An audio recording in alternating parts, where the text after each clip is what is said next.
नमस्कार, मैं हरि। आप देख रहे हैं डिजिटल न्यूज झारखंड। आज जानते हैं झारखंड के प्रमुख खबरों के बारे में। इससे पहले इस छोटी सी निवेदन की वीडियो को एक लाइक अवश्य कर दें। आपका लाइक करना ही हमारा मेहनत का फल होता है। तो चलिए शुरू करते हैं आज की पहली और बड़ी खबर से। देर रात तक हेमंत सोरेन से पूछताछ, ईडी ने सीएम के जवाब को किया खारिज। आपको बता दूं कि झारखंड के मुख्यमंत्री हेमंत सोरेन से ईडी ने मनी लॉन्ड्रिंग के मामले में गुरुवार को लंबी पूछताछ की। रांची के एयरपोर्ट रोड स्थित ईडी के क्षेत्रीय कार्यालय में सुबह करीब 11:55 ईडी के दफ्तर में घुसे मुख्यमंत्री हेमंत सोरेन से रात के 10 बजे तक पूछताछ हुई। आपको बता दूं कि मुख्यमंत्री हेमंत सोरेन ने 1000 करोड़ अवैध खनन सहित विभिन्न मुद्दों पर 3 पन्नों में जो ईडी के प्रश्नों का उत्तर दिया था उसे ईडी ने एक सिरे से खारिज कर दिया है।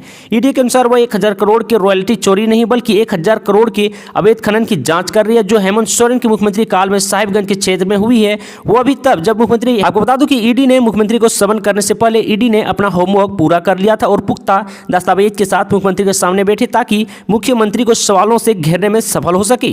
ईडी सूत्रों से मिली जानकारी के अनुसार ईडी ने दिन भर चली पूछताछ में मुख्यमंत्री से उनकी संपत्ति का हिसाब भी मांगा। मुख्यमंत्री ने कहा कि कितनी चल अचल संपत्ति बनाई है, इस पर भी कई सवाल दागे, जिसका मुख्यमंत्री ने जवाब भी दिया। बताया जाता है कि ईडी के सवाल से संतुष्ट नहीं है। ने पूर्व के मुख्यमंत्री बरहेट विधानसभा क्षेत्र के विधायक प्रतिनिधि पंकज मिश्रा, निलंबित आईएएस अधिकारी पूजा सिंघल, मुख्यमंत्री करीब प्रेम प्रकाश व अमित अग्रवाल, पंकज मिश्रा सहयोगी बच्चू यादव को गिरफ्तार कर लंबी पूछताछ की। पूछताछ में इस बात के सबूत मिल चुके हैं कि ईडी सिंडिकेट साहिबगंज में करीब 1000 करोड़ रुपए का अवैध खनन किया और पूर्व में छापेमारी में पंकज मिश्रा के यहां से मुख्यमंत्री हेमंत सोरेन के पासबुक व हस्ताक्षरित चेकबुक भी मिले थे। वहीं चार्टर्ड अकाउंट जे जयपुरियार के यहां से भी बैंकिंग लेनदेन से संबंधित दस्तावेज मिले थे, जिसके आधार पर मुख्यमंत्री के सवाल पूछे गए हैं। मुख्यमंत्री हेमंत सोरेन से ईडी की पूछताछ रात 10 बजे तक चली थी।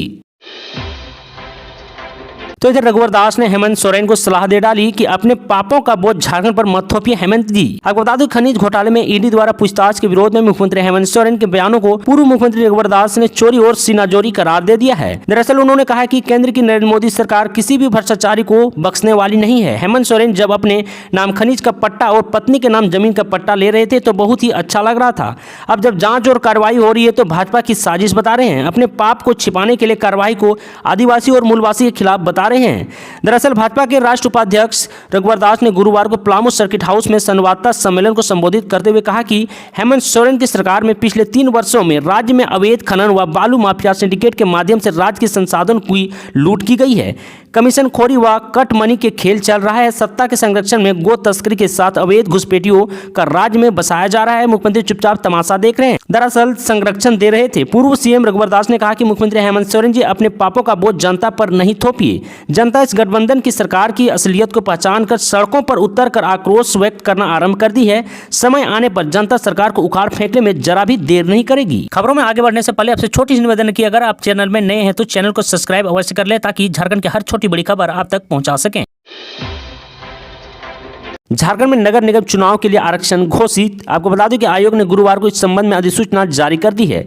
इसमें 6 नगर निगम के महापौर के पद अनारक्षित श्रेणी में रखे गए हैं, जबकि 1 नगर निगम के महापौर के पद अनुसूचित जाति तथा 2 नगर निगम के यह पद अनुसूचित जनजाति के लिए आरक्षित किए गए हैं। आपको बता दूं कि इसके तहत रांची नगर निगम में महापौर का पद अनुसूचित जाति के लिए आरक्षित किया गया है। पुरुष तथा महिला दोनों इस पद का चुनाव के लिए खड़ा हो सकते हैं। वहीं हजारीबाग नगर निगम तथा आदित्यपुर नगर निगम के महापौर के पद अनुसूचित जनजाति के लिए आरक्षित किए गए हैं। आदित्यपुर नगर निगम के महापौर के पद महिला के लिए आरक्षित किए गए हैं, जबकि हजारीबाग नगर निगम के महापौर के पद महिला तथा पुरुष दोनों खड़ा हो सकते हैं। बाकी 6 निकायों में महापौर के पद अनारक्षित श्रेणी में रखे गए हैं। 9 नगर निगम में 4 नगर निगम के महापौर के पद महिला के लिए आरक्षित किए गए हैं, जबकि 5 में पुरुष एवं महिला दोनों चुनाव लड़ सकते हैं। इसी तरह आयोग ने 20 नगर परिषदों के अध्यक्ष पद के भी आरक्षण तय कर दिए हैं। सीएम हेमंत सोरेन से ईडी की पूछताछ पर भड़के मंत्री, कहा कि यह भाजपा की साजिश है। मुख्यमंत्री हेमंत सोरेन से ईडी की पूछताछ के कारण झारखंड में दिन भर राजनीतिक माहौल गर्म रहा है। सुबह से ही ईडी कार्यालय और मुख्यमंत्री आवास के बाहर गर्माहट बनी रही है। दरअसल उनके सरकारी आवास पर सुबह से मंत्रियों समेत विधायक का जमावड़ा लगा रहा है। पेयजल एवं स्वच्छ मंत्री मिथिलेश कुमार ठाकुर ने कहा कि केंद्र सरकार के निर्देश पर ईडी ने सीएम को समन दिया है।